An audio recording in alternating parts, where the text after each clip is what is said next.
आदर्श विद्यालय कटक से हमारे बीच इस सभागार में एक छात्रा राजलक्ष्मी आचार्य मौजूद है।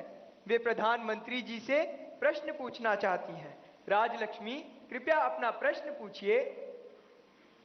ऑनरेबल प्राइम मिनिस्टर, जय जगन्नाथ। किस तरफ है राजलक्ष्मी? हाँ। जय Jagannath. My name is Rajalakshmi Acharya. I am from Odisha Adarsh Vidyalaya, Jokidola, Banki, Cuttack. Sir, my question is, it is easy to say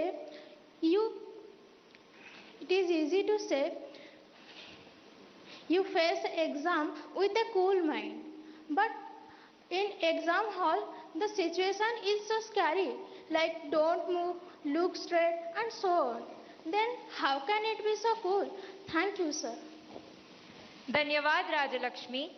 प्रधानमंत्री जी, अद्रिता, तैफुर और राजलक्ष्मी और इनके जैसे अनेक विद्यार्थियों द्वारा परीक्षा पे चर्चा के पिछले सभी संस्करणों में प्रायः ये प्रश्न पूछा जाता रहा है और अब भी ये प्रश्न कुछ विद्यार्थियों की चिंता का कारण बना हुआ है कि वे परीक्षा के दौरान होने वाले तनाव का सामना कैसे करें।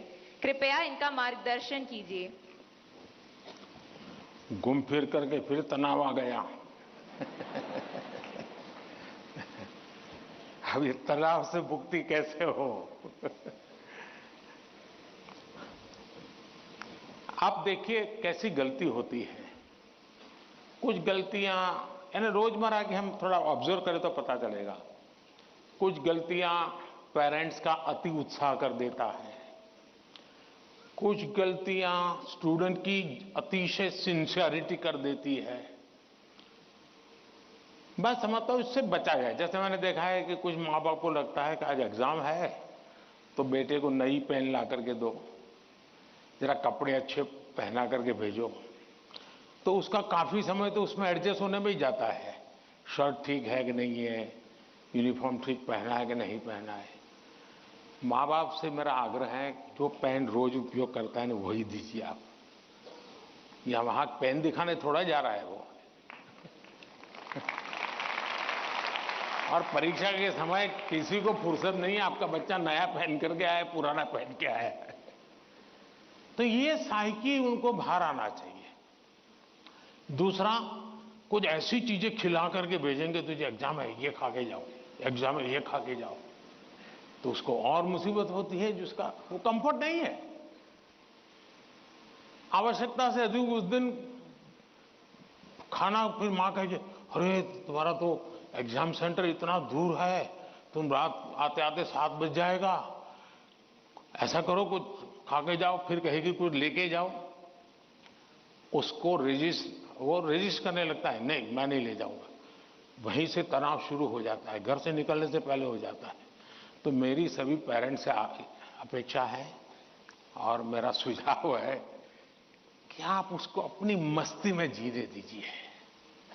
एग्जाम देने जा रहा है तो उत्साह उमंग के साथ चला जाए, बस जो उसकी रोजमर्रा की आदत है वैसा ही रहे वो। फिर जो सिंसियर स्टूडेंट है उनका प्रॉब्लम क्या होता है, दरवाजे तक किताब छोड़ते नहीं, दरवाजे तक।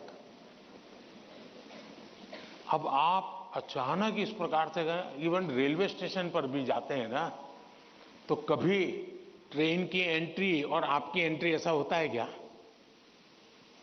आप 5-10 मिनट पहले जाते हैं, प्लेटफॉर्म पर खड़े रहते हैं, कहां आपका डिब्बा आएगा उसका अनुमान लगाते हैं, फिर उस जगह पे जाते हैं, फिर सोचते हैं कि पहले कौन सा लगेज अंदर ले जाऊंगा, फिर कौन सा, यानी मन आपका तुरंत अपने आप को ट्रेन आने से पहले ही सेट करने लग जाता है। वैसे ही आपका जो एग्जामिनेशन हॉल है, हो सकता है वो कोई सुबह से आपके लिए खोल के नहीं रखेंगे, लेकिन 10-15 मिनट पहले तो अलाउ कर ही देते हैं। तो आराम से जैसे ही खुले अंदर पहुंच जाइए और आराम से बैठिए मस्ती से। जरा पुरानी कोई हंसी मजाक की चीजें हैं तो उसको जरा याद कर लीजिए, और दोस्ती बगल में तो एक आध चुटकुला सुना दीजिए। हंसी मजाक में पल 5-10 मिनट बिता दीजिए। कुछ नहीं है जान पाने, कम से कम एक डीप ब्रीथिंग करिए, बहुत गहरा सांस लीजिए, धीरे धीरे 8-10 मिनट खुद के लिए जिए, आप खुद में खो जाइए, एग्जाम से बाहर निकल जाएंगे। और फिर जब आपके हाथ में क्वेश्चन पेपर आएगा तो आप कंफर्ट होंगे। वरना क्या होता है, वो आया कि नहीं, वो देखा कि नहीं, वो कैसा है, फला नहीं, टीचर कहाँ दिखता है, सीसीटीवी कैमरा है। अरे आपका क्या काम है जी, सीसीटीवी कैमरा किसी भी कोने पर पड़ा है, तेरा क्या लेना देना है जी।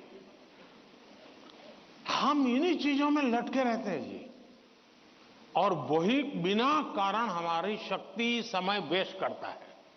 वाह, कि अगर आप फर्स्ट बेंच पर आपका नंबर आया है, लेकिन क्वेश्चन पेपर वो पीछे से बांटना शुरू करता है, तो आपका दिमाग फटकता है। देखिए, मेरे से तो 5 मिनट पहले उसको मिलेगा, मुझे 5 मिनट बाद में मिलेगा। ऐसा ही होता है ना, ऐसा होता है ना। अब ऐसी चीजों में अपना दिमाग खपाओगे कि पहले क्वेश्चन पेपर मुझे मिला कि 20 नंबर के बाद मिला, तो आप अपनी एनर्जी, आप परिस्थिति तो पलट नहीं सकते। टीचर ने वहां से क्यों कि आप खड़े होकर नहीं कह सकते पहले मेरे से दो, ऐसा तो नहीं कर सकते।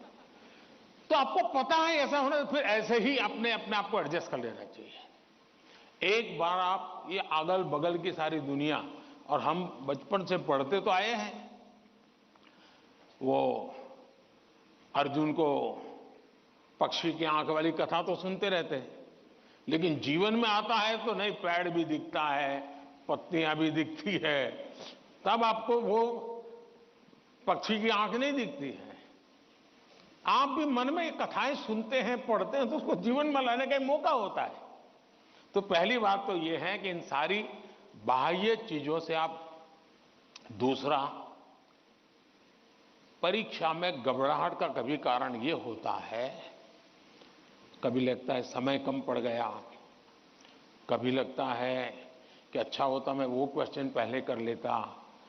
तो इसका उपाय ये है, पहले एक बार पूरा क्वेश्चन पेपर पढ़ लीजिए, फिर मन से तय कीजिए कि किस आंसर में कितना मिनट मोटा मोटा मेरा जाएगा, और उसी प्रकार से अपना समय तय कर लीजिए।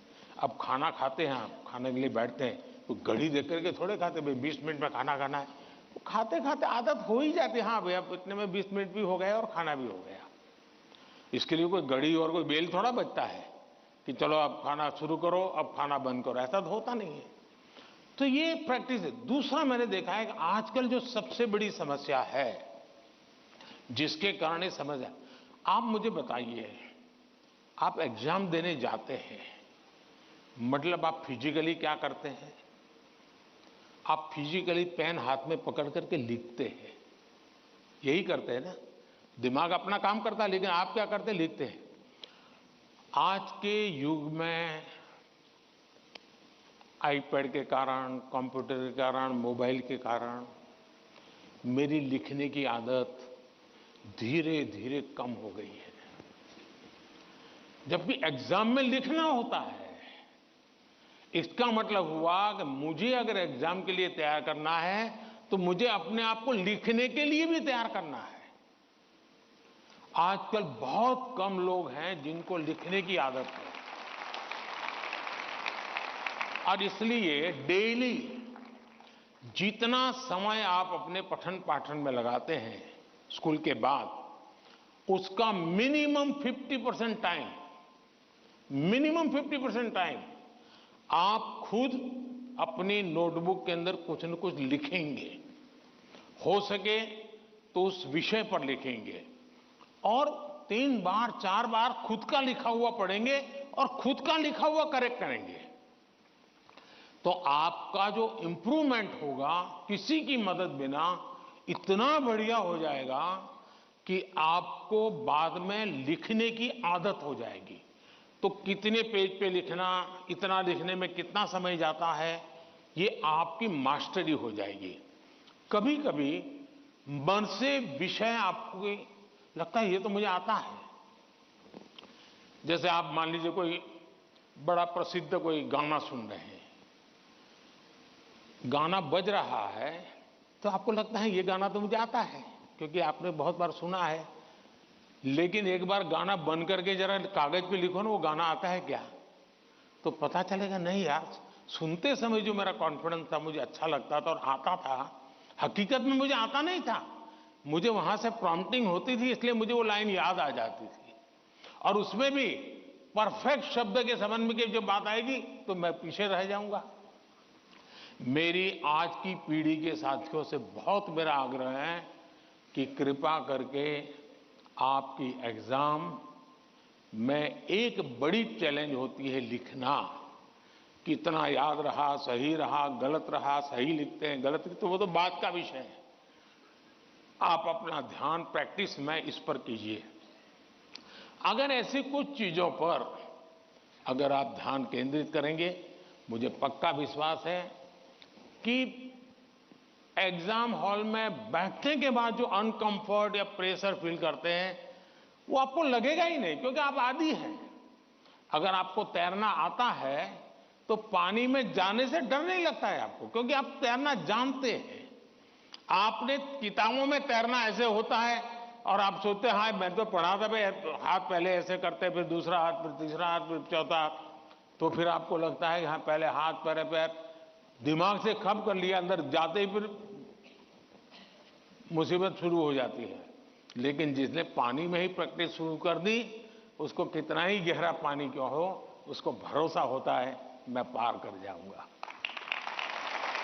और इसलिए प्रैक्टिस बहुत आवश्यक है, लिखने की प्रैक्टिस बहुत आवश्यक है।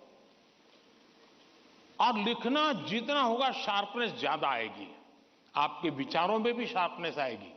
और अपनी लिखी हुई चीज को 3 बार 4 बार पढ़ के खुद करेक्ट कीजिए।